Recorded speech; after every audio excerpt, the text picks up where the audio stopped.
जोहार नमस्कार। मैं सूरज कुमार आज फिर आप सबके बीच एक और नए वीडियो में।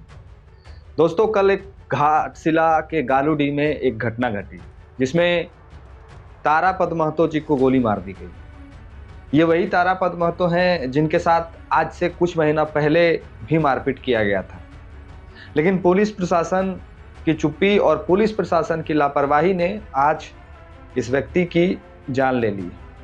हम बार बार ये बात कहते हैं कि हमारे वीडियो बनाने से कुछ नहीं होगा, हमारे बोलने से कुछ नहीं साबित कर पाएंगे, हम लोग कुछ नहीं कर पाएंगे। लेकिन कब तक इस झारखंड में, कब तक झारखंडी को इसी तरह से गोली मारा जाएगा? कब तक आदिवासी मूलवासियों को हम लोग बलि चढ़ाते रहेंगे? अभी सोमा मुंडा जी का घटना घटे हुए बहुत दिन नहीं हुआ है, अभी जीत महतो का घटना घटे बहुत दिन नहीं हुआ है, दीपक महतो का घटना घटे बहुत दिन नहीं हुआ है, अनिल टाइगर का घटना घटे बहुत दिन नहीं हुआ है। और ज्यादातर ये दो समुदाय के लोग ही इस तरह के घटना के शिकार होते हैं। आखिर क्या कसूर था तारापद महतो का? वो तो एक छोटा सा सीएससी चलाता था और छोटा सा एक आम कार्यकर्ता था जेल कैंप का। क्या दोष था उस व्यक्ति का? क्यों इतनी बेबसी, इतनी लाचारी किसी व्यक्ति के अंदर में क्यों आ जाती है कि किसी व्यक्ति का जान ले लेता है? पूरे कहानी को सुनाएंगे विस्तार पूर्वक और बताएंगे कि कौन है वो दो व्यक्ति जिन्होंने ये षड्यंत्र को रचा, किसने ये साजिश रच के तारापद महतो को गोली मरवा दी। बताएंगे वो दोनों व्यक्तियों का नाम भी। तो वीडियो शुरू करने से पहले आपसे आग्रह है, चैनल को सब्सक्राइब कीजिए, फेसबुक पेज पे देख रहे फॉलो करिए, ज्वाइन करिए, हमें ज्वाइन करके आप कंट्रीब्यूट करिए। 119 रुपये आपको देना होगा। आप जो साथी ज्वाइन करिएगा उनके लिए धन्यवाद रहेगा और जो ज्वाइन किए हैं उनको भी धन्यवाद है कि जिन्होंने कंट्रीब्यूट किया है। आप ज्वाइन जरूर करिए ताकि हम लोग आवाज़ निरंतर उठा सकें। आपके लिए हम लोग काम करते हैं तो आपसे आग्रह भी करते हैं। तो चलिए बताते हैं कहानी। उसके पहले हम आपको एक विजुअल दिखाते हैं कि कैसे उनके दुकान में घुस के दो व्यक्तियों ने उनको गोली मार दी। देखिए ये विजुअल है। तो उसका चेहरा आ जाता है। बाइक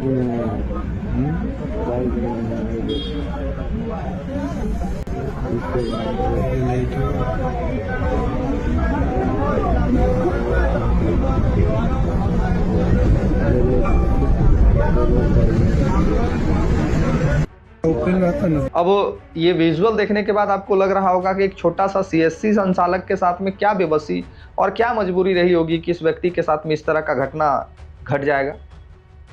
इनकी पत्नी शायद या ये उप मुखिया हैं। अब उप मुखिया क्या कर सकता है, क्या अधिकार होता है उसके क्षेत्र में? ये जब विधानसभा चुनाव में जब पार्टी चुनाव लड़ रही थी जेल कैंप, उस समय ये पार्टी की तरफ से मुखर होकर कार्य कर रहे थे। इनका दोष इतना ही था कि ये मुखर थे, ये लड़ते थे, ये आवाज़ बुलंद करते थे। और इनके साथ आज से 2 महीना पहले मारपीट भी किया गया था, जिसकी चर्चा और जिसका वीडियो मैंने भी चलाया था अपनी। आप देखे होंगे कि उस समय भी इनके साथ काफ़ी गंभीर रूप से इनको मारपीट किया गया और इस बार तो इनको चुप ही करा दिया गया। क्यों ऐसा घटना घटा? बहुत सारे लोग का बहुत कुछ कहना है, लेकिन जो एफआईआर कॉपी में दर्ज किया गया है वो कुछ हम कहानी आपको बताना चाहेंगे। अभी तक आप कह रहे होंगे, हम भी कह रहे थे कि जो गोली मारा है, जो हत्या किया, उसको जेल में डालो, जेल में डालो। लेकिन इस केस में कुछ अलग है कहानी। इस केस में कहानी कुछ अलग है। जितेंद्र दुबे नाम का एक व्यक्ति है, जितेंद्र दुबे नाम का व्यक्ति है, जिसके ऊपर में नामजद एफआईआर किया गया है कि इसी व्यक्ति की साजिश से इस घटना को अंजाम तक पहुंचाया गया। अब जितेंद्र दुबे की ये कहानी है कि जितेंद्र दुबे अभी जेल में है। अब जरा सोच के देखिए कि कितना कंट्रोवर्सी वाला ये मामला है। जितेंद्र दुबे अभी जेल में है और वही जितेंद्र दुबे पे एफआईआर किया गया है। तो क्या समझा जाए कि शासन प्रशासन जेल के भीतर से भी इन तमाम चीज़ों को तैयारी करके रोड पे उतार दिया जाता है। आए दिन आप सुनते होंगे कि फलाना ग्रुप का फलाना आदमी को धमकी दिया गया जेल के अंदर से। तो फिर ये जेल के अंदर से आप ये भी खबर सुनते होंगे कि बड़े बड़े जो माफिया होते हैं, बड़े बड़े जो गुर्गे होते हैं, उनको सारी सुख सुविधाएं मुहैया करवाई जाती है और वो जेल के भीतर से ही बहुत कुछ संचालन कर सकते हैं। वैसा ही मामला ये घाटशिला गालूडी का है। जब तारापद महतो पे गोलियां चली तब वो दुकान में अकेले थे और दो गुर्गे आते हैं और उनके ऊपर एफआईआर नहीं, गोली चलाते हैं और उनकी वहीं पे मौत हो जाती है, वो देहांत हो जाते हैं। अब जितेंद्र दुबे के नाम पे पहले भी इन लोगों ने आशंका जताई थी कि उनके गुर्गे द्वारा इनको गोली मार दी जाएगी और जितेंद्र दुबे अभी जेल में है। दूसरा व्यक्ति का नाम हरधन सिंह है, जिनके ऊपर ये आरोप लगाया गया है कि उनके सहयोगियों द्वारा इस घटना को अंजाम तक पहुंचाया गया। एक जितेंद्र दुबे, दूसरा हरधन सिंह। ये दोनों व्यक्तियों के ऊपर में आरोप है कि इन लोगों के गुर्गे द्वारा उनके साथ ऐसी घटना को अंजाम दे दिया गया। अब कहानी ये नहीं है, कहानी ये है कि जब आज से लगभग महीना 2 महीना पहले उनके साथ मारपीट की गई, उन्होंने लिखित एफआईआर भी किया, उन्होंने शिकायत भी की, उसके बावजूद आज तक कार्रवाई क्यों नहीं हुआ? उनकी सुरक्षा का उचित इंतजाम क्यों नहीं किया गया? क्या झारखंड में आदिवासी मूलवासी सिर्फ इसी दिन के लिए जन्मे हैं कि वो निरंतर एक एक करके बलि के घाट बनते रहेंगे? ये अजीब होते जा रहा है झारखंड में, पुलिसिया कार्रवाई अजीब होती जा रही है। जो दोषी होते हैं उन पे कार्रवाई नहीं होता है, जो निर्दोष होते हैं उनको फंसाने की भरपूर साजिश की जाती है। अब इस मामले को लेके काफी माहौल गर्म है। कुछ लोग कह रहे हैं कि ये साजिश हो सकता है, कुछ लोग कह रहे हैं कि जमीन का विवाद हो सकता है, कुछ लोग कह रहे हैं कि आपसी रंजिश है। मुझे आज के समय में किस व्यक्ति का आपसी रंजिश किसी न किसी व्यक्ति से नहीं है, किस व्यक्ति का विवाद नहीं है? कौन वो व्यक्ति है जो आज के समय में लड़ाई नहीं किया हो, किसी परिवार से किसी तरह का मतभेद नहीं हो, किसी लोगों से मतभेद नहीं हो? कौन ऐसा व्यक्ति है आज के डेट में? और एक एक करके अगर निरंतर इसी तरह की घटनाओं को अंजाम देते रहेंगे लोग, तो फिर कहाँ वो शासन और कहाँ वो प्रशासन का डर लोगों में? अभी 1 महीना के भीतर कई एक ऐसे मामले आए हैं जिसको सोच के मन और शरीर दोनों सिहर जाता है। हजारीबाग में एक लड़के को डीजे बजाने के नाम पे तलवार से हत्या कर दी जाती है। हमारे सोमा मुंडा जी को बीच रोड पे गोली मार दिया जाता है। हमारे जीत भाई को उनके घर से उठा के हॉस्पिटल थाने ले जाके उनके साथ क्या होता है और उनकी भी मौत हो जाती है। और आज फिर एक और नई कहानी, अनिल टाइगर की भी कहानी। ये रोज प्रत्येक दिन एक नई नई कहानियां हमारे सामने आती हैं और हम लोग इसी तरह कहानी आपको पढ़ के सुना देते हैं। लेकिन इस कहानी को कब रोका जा सकता है? इस विवाद को कब समाप्त किया जा सकता है?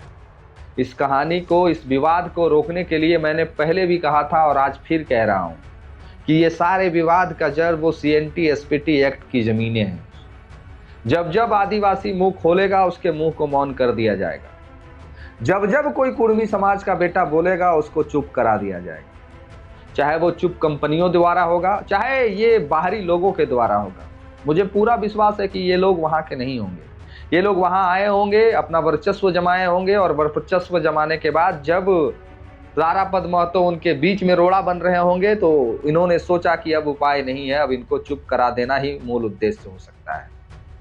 अब इस पूरे प्रकरण पे फिर से जांच होगा, फिर से पड़ताल होगा, वो दोनों अपराधी पकड़े जाएंगे। लेकिन क्या हर गोली चलाने वाला ही ओरिजिनल अपराधी होता है, ये सोचने का विषय है। क्या हर गोली चलाने वाला व्यक्ति ही ओरिजिनल अपराधी होता है, ये सोचने का विषय इसलिए है क्योंकि गोली तो कोई और चलवाता है और हमेशा गोली चलाने वाले लोग अंदर जाते हैं। पुलिस आएगी 2 दिन 3 दिन के बाद ये प्रेस कॉन्फ्रेंस होगा कि दोनों गोली चलाने वाले लोगों को गिरफ्तार कर लिया गया है और परिवारजनों को ये संतावना दे दिया जाएगा कि आपके परिवार पर जिसने गोली चलाया उसको गिरफ्तार कर लिया गया, अब वो इस तरह का घटना नहीं होगा। लेकिन क्या ये रुक रहा है? क्या ये घटनाएं घट रही हैं? क्या इस सरकार की पुलिस व्यवस्था पूरी तरह से ठप है? आप हर प्रकरण पे देख लीजिए। हाँ, लाठी जब तरुण महतो पे चलाने की बारी आएगी तो इनका लाठी खूब गरजता है। लाठी जब तरुण महतो जैसे व्यक्तियों पे चलाने की बारी आएगी तो इनका लाठी खूब बरसता है। लाठी जब जीत महतो जैसे व्यक्तियों पे चलाने की बारी आएगी तो इनका लाठी खूब बरसता है। लाठी जब एक गरीब, गुरबा, असहाय, पीड़ित लोगों पे चलाने की बारी आएगी तो इनका लाठी खूब बरसता है। लेकिन जब बात किसी बड़े माफिया, जब बात किसी बड़े नेता, जब बात किसी बड़े बाप के औलाद की आएगी तो इनका लाठी और इनका मुंह दोनों बंद हो जाता है। मैं पुनः आपको याद दिलाना चाहूंगा, बरही वाले प्रकरण पे उस बच्चे के साथ जो हुआ आज तक कुछ नहीं हो पाया। उस बच्चे को उसने मारा और बड़े नेता के सहयोग से उस व्यक्ति को हम लोग कुछ नहीं कर पाए। सिर्फ हल्ला हुज्जत हुआ, सोशल मीडिया पे चला और कुछ नहीं हो पाया। और वो परिवार भी डीसी एसपी को लिखा और कुछ नहीं हो पाया। ठीक वही कहानी सभी केस में है, ठीक वही कहानी सभी केसों में है। चाहे वो कोई भी व्यक्ति का नाम आप ले लीजिए, सब व्यक्ति का कहानी उसी तरह का है। जो गोली चलाता है उसको गिरफ्तार किया जाता है, लेकिन जो गोली चलवाता है उसको छोड़ दिया जाता है। उसके ऊपर जांच ही नहीं बैठता है। और विशेष तौर पे अगर जांच करने की कोई प्रयास या फिर कोई प्रक्रिया होती है तो पुलिस प्रशासन इस पे चुप्पी साध लेती है। अब देखना ये होगा कि ये दोनों व्यक्तियों को गिरफ्तारी के बाद क्या हरधन सिंह और वो एक और नाम जो जितेंद्र दुबे है, इन पे कार्रवाई होता है या नहीं। हरधन सिंह और जितेंद्र दुबे के नाम पे नामजद एफआईआर किया गया है इस केस में। और फिर से कहानियां वहीं से शुरू होगी जहां से हर व्यक्ति की कहानी शुरू होती थी। एक कैंडल मार्च निकाला जाएगा, एक प्रोटेस्ट किया जाएगा, डीसी एसपी से मुलाकात की जाएगी और परिवार को संतावना बंधाया जाएगा कि हम आपके साथ हैं, हम आपको इंसाफ दिलाएंगे, हम आपको न्याय दिलाएंगे। लेकिन पुनः 13-14 दिन जैसे ही उसके काम क्रिया का समाप्ति होगी, हम लोग के ये आयोजन की भी समाप्ति हो जाती है। हम लोग किस दिशा में जा रहे हैं? क्या सरकार, पुलिसिया व्यवस्था लाचार कर रही है लोगों को कि वो लोग पुनः हथियार उठा ले, पुनः नक्सलाइट बन जाए, पुनः गलत रास्ते पे दौड़ चले? ये कहानी इस बात का गवाह है कि जिस तरह से रोजाना इस तरह के घटनाओं को अंजाम दिया जा रहा है, जिस तरह से रोजाना एक एक करके हर झारखंडी को गले का हड्डी समझ के मिटाया जा रहा है, याद रखिएगा ये झारखंडी हैं, इनके पूर्वजों ने लड़ना सिखाया है और इनके पूर्वज ये सिखा के गए हैं कि अंतिम सांस तक लड़ा जा सकता है। हाँ, थोड़े देरी के लिए अभी झारखंड में इस बात को लोग भूल गए हैं और बाहरी तबके के जो लोग हैं इस बात का भरपूर फायदा उठा रहे हैं आपस में लड़वा के।